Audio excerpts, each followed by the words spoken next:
Olá, galerinha! Como é que vocês estão? Como é que está sendo a quarentena? Estamos aqui agora para gravar uma sequência de videoaulas que vai nos ajudar a fazer uma revisão do conteúdo já visto no semestre letivo 2019.2. O objetivo dessa série de aulas é revisar o conteúdo visto até o momento. Qual é a disciplina? A disciplina aqui é Sistema Estrutural 1, mas também pode ser chamada de Mecânica dos Sólidos e de Estática. O principal objetivo dessa aula hoje é falar sobre a estática das partículas. E para isso, vamos começar lá do início. Você ainda lembra que é uma grandeza vetorial e uma grandeza escalar? Vamos à aula? A grandeza escalar nada mais é que o que? É algo que por si só consegue se definir. Por exemplo, a massa. Se Ana pesa 50 kg, Ana pesa 50 kg, não importa se é para a direita ou para a esquerda. Agora, a distância entre Barreiras e Salvador são 900 km. São 900 km. Por si só, a intensidade e uma unidade de medida consegue caracterizar. Trazendo aqui para vocês a definição. Então, é qualquer quantidade física positiva ou negativa que pode ser completamente especificada aqui pela sua intensidade. Aí temos aqui o comprimento, massa, tempo, volume e algumas outras unidades, algumas outras grandezas. E uma grandeza vetorial, o que é? Uma grandeza vetorial, além da intensidade, ela vai precisar de direção e sentido. É o caso da força, trazendo aqui a definição, né? Então nós temos a força e o momento aqui como bons exemplos. E como é que é representado um vetor? Um vetor ele pode ser representado graficamente por uma seta. Vamos aqui agora representar graficamente uma força. Uma força pode ser representada por uma seta, onde aqui está indicando o sentido, aqui o início do vetor. Ela precisa também de uma direção. E onde que é a direção? A direção é definida por uma linha de ação, nesse caso está nesse sentido aqui, né, a linha de ação, e por um ângulo, onde está tendo uma linha de referência. E a sua intensidade é o tamanho do vetor, ok? Como é que a gente faz a soma de grandezas escalares e de grandezas vetoriais? Bom, vamos supor aqui que a gente tenha 3 kg de arroz e 2 kg de feijão. Aqui a gente consegue garantir que são 5 kg de arroz e feijão. Então, aqui são grandezas escalares, a gente pode somar dessa forma. Porém, se nós tivermos um vetor, esse vetor ficou muito, essa força ficou muito torta. Vamos fazer um pouco melhor aqui. Ó. Nós temos um vetor aqui, 4 newtons nesse sentido vertical. E temos um outro aqui de 3 newtons. Nós conseguimos garantir através do teorema de Pitágoras que a resultante, a soma desses dois vetores de 4 newtons e de 3 newtons vai dar 5 newtons, não é isso, pessoal?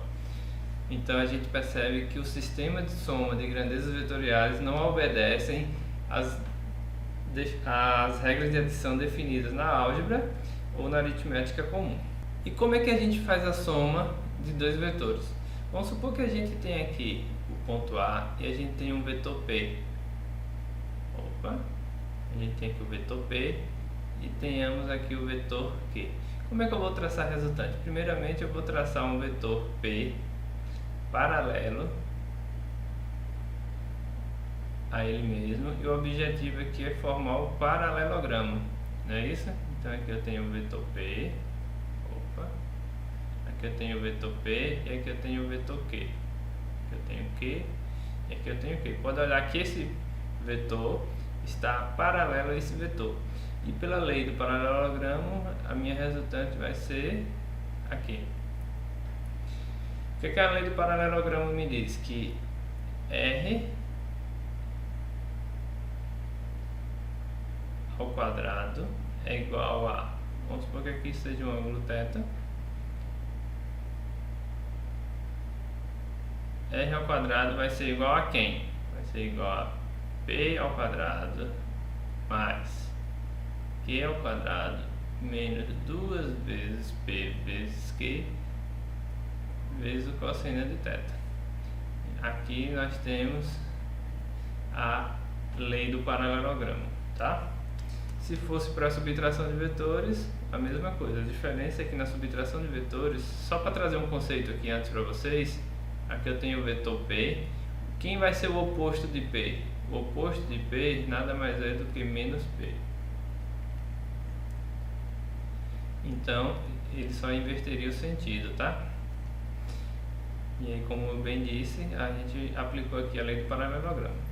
E a resultante de 3 forças ou mais? Se eu tenho aqui uma força P, aqui eu tenho uma força Q e aqui eu tenho uma força S. Como é que eu encontro a resultante? Primeiramente eu faço a resultante aqui. Primeiro eu vou encontrar a resultante de P. Opa, ficou um pouco maior aqui, né? Resultante de P e Q, né?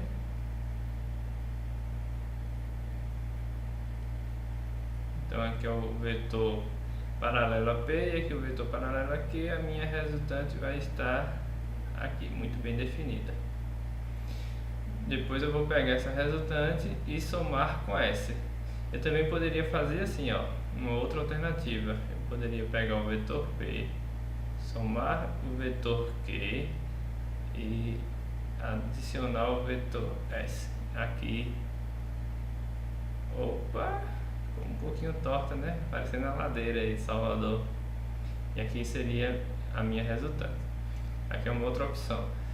Porém, graficamente falando, a gente não vai conseguir resolver assim nas nossas questões. Então a ideia é que a gente aplique primeiro a regra do paralelogramo para P e Q e a resultante disso a gente aplicar com essa, não é isso? Então, só trazendo aqui que a regra do paralelogramo, a ideia é montar um paralelogramo para podermos aplicar a lei dos cossenos, né? E aí vem da dedução do teorema de Pitágoras, que eu não vou deduzir aqui para vocês, que esse não é o objetivo da nossa aula. Eu vou trazer aqui apenas as 3 relações que nós conseguimos encontrar. Quando nós quisermos encontrar o A, a gente vai ser B ao quadrado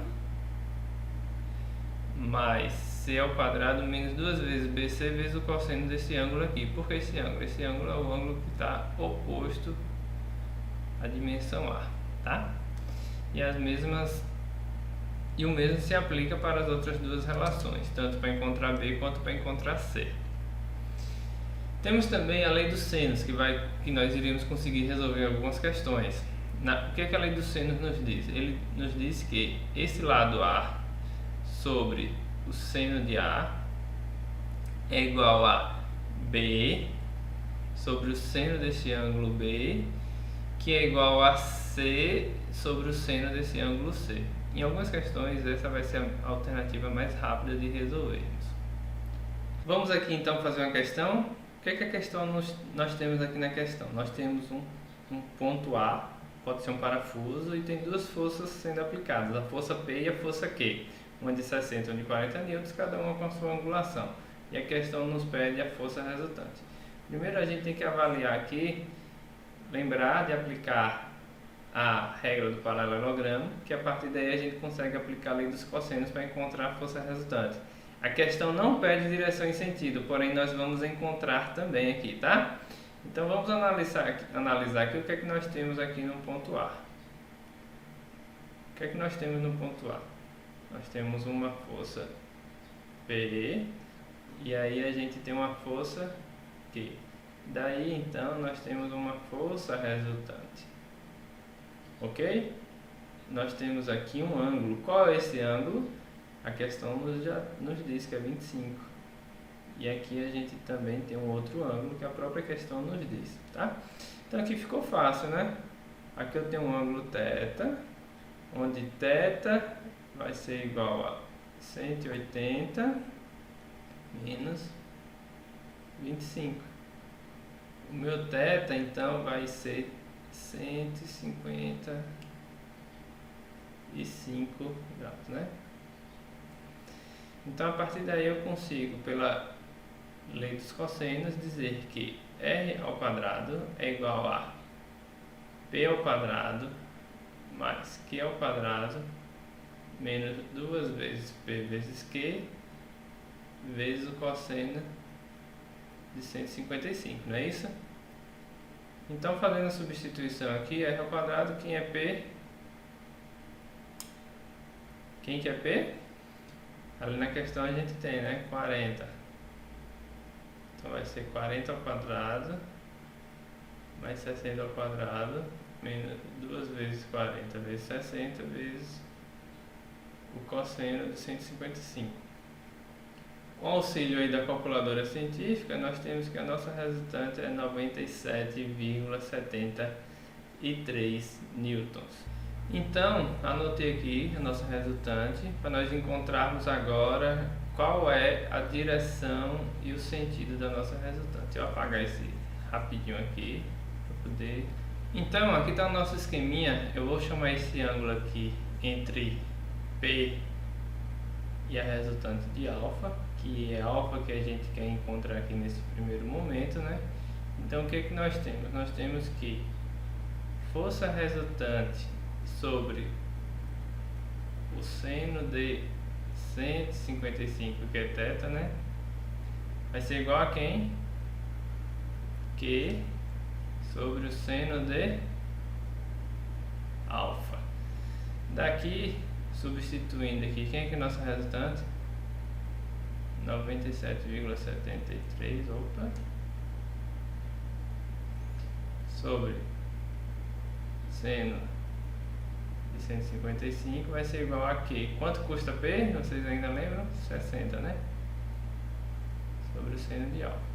Usando a calculadora científica, nós temos que alfa é igual a 15,04 graus. Porém, o alfa vai estar... Eu vou mudar aqui a caneta. O alfa vai ser esse ângulo aqui. Se eu quiser com relação ao eixo X, então vai ser alfa mais 20, não é isso? Como o alfa é 15,04, o meu θ, que vai dar a direção, o sentido da minha força resultante, vai ser 35,04. Então é isso, pessoal. A caligrafia ainda estou me adequando aqui com a mesa digitalizadora, não é fácil, mas o objetivo aqui é trazer essa revisão para todos vocês, tá? Eu vou estar fazendo outro vídeo com mais resolução do exercício e trazendo sempre um pouquinho da teoria, tá ok?